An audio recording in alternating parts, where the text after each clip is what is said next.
The Canon 24-70 f2.8L lens is a legendary lens, and rightly so. Optically it's brilliant, the build quality is fantastic, it's wonderfully sharp, it's a staple for all professional photographers. But now they've brought out this guy, the 24-70 2.8L lens Mark II. Let's compare them.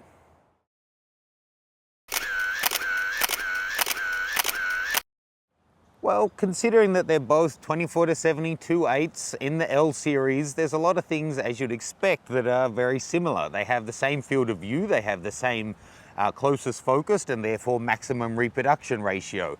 They both stop down from 2.8 all the way through to f22. The new one you can see is noticeably shorter. It's also 10% lighter and noticeably so when you pick it up.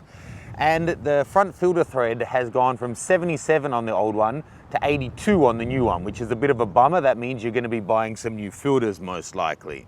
The new one does have 9 rounded aperture blades now, whereas the old one only had 8, which is surprising for a lens of that quality. The new one's got 2 UD elements and 1 super UD element, which is meant to reduce chromatic aberration in wide angle and reduce color blurring. It also has 2 aspherical lenses and coating to control the flare and color balance. And both external facing elements, front and rear, are fluorine coated to prevent smudging and fingerprinting and that kind of thing. Something a little unusual for a lens of this quality, it's got a lock, so you can lock down so then the zoom won't move in the bag. Something you normally only see on cheaper lenses that suffer from zoom creep, where the lens can start to unfold itself, but this doesn't seem to have that issue.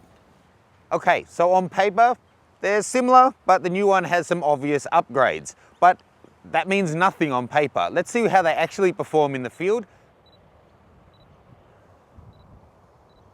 Using the 5D Mark III with its new autofocus motor, the old lens is already incredibly fast to pull focus. There's really no hesitation on a bright sunny day like today. No matter what your focal length, it just pulls it into focus and grabs it. You can hear how fast that is. It's just, you know, there's really no pause.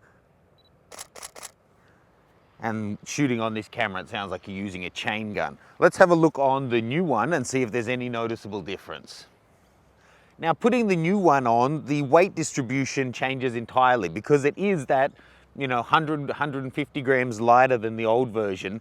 It just shifts the balance on the camera. And if I was out shooting with the 5D all day, I would much prefer to be using this new one. Now, I've been testing this one for most of the day, and I have to say the focus is as quick or potentially quicker than the old one, but only just. The old one is already a phenomenal focuser, and on a new body like this 5D Mark III, it's hard, you really can't fault either of them. But the new one in my casual testing is at least as good, potentially even a little bit quicker.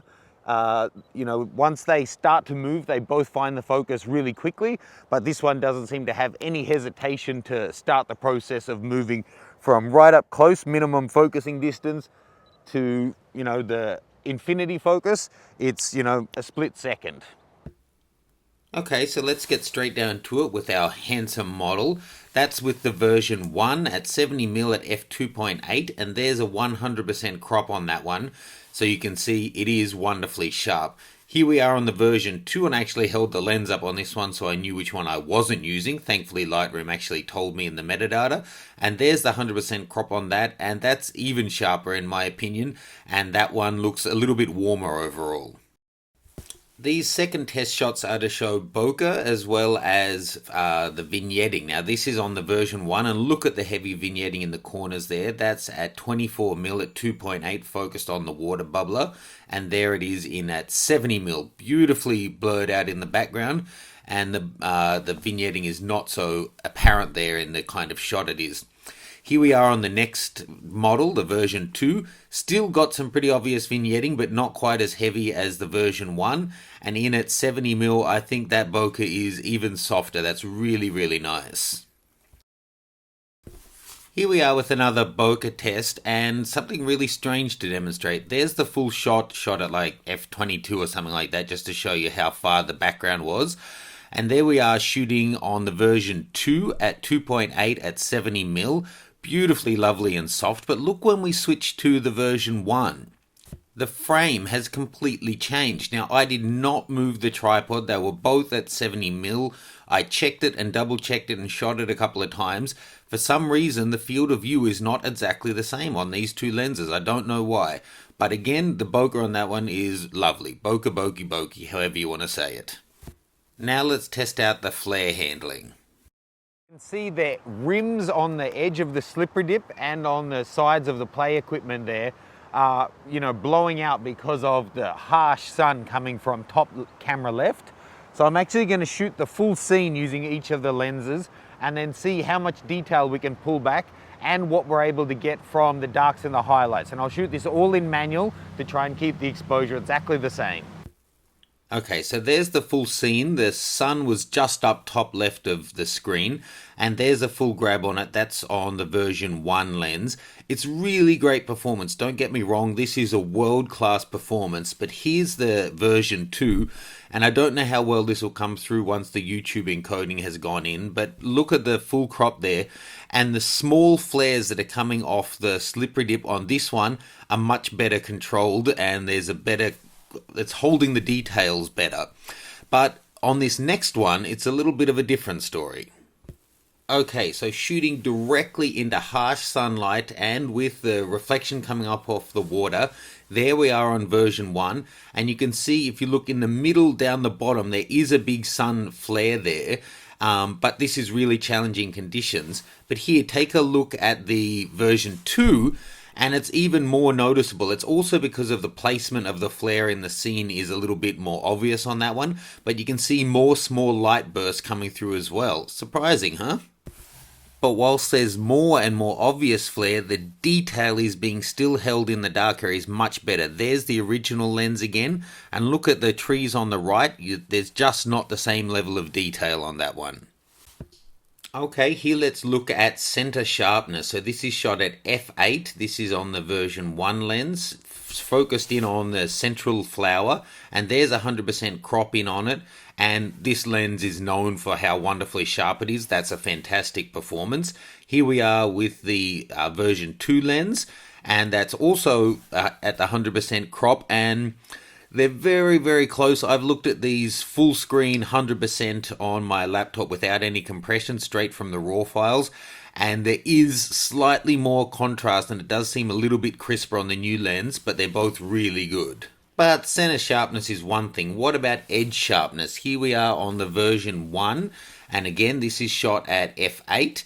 There it is at 100% crop from the far right hand side, and it's a fantastic performance. You can't fault that too much. But then here we are on the version 2, and let's go in on the crop on that one, and looking at the pylons, especially on the left, but then also in the metal studs on the right hand side, there is definitely crisper and more detail on the version 2 on that right hand side. So keeping in mind the unusual flare pattern, but the fact that it kept the detail there, the bokeh, the sharpness, whilst the original was fantastic and absolutely a classic, I think the version 2 does improve on it in most every regard by just that little bit. Big thanks to Digital Camera Warehouse for loaning me these two to test out today. Now you're presented with the tyranny of choice. If you're a Canon user and you're looking to step up and grab a 24-70 2.8 zoom lens, I highly recommend both of them. The original is a fantastic lens, and if you get a good quality used one at a good price with no damage, it's a pretty good deal. They're going cheap as people snap up these new ones. The new one, you can see the improvements. The images are sharper. You can see the full res images in the Flickr group. I'll put a link below where you can check some of those out.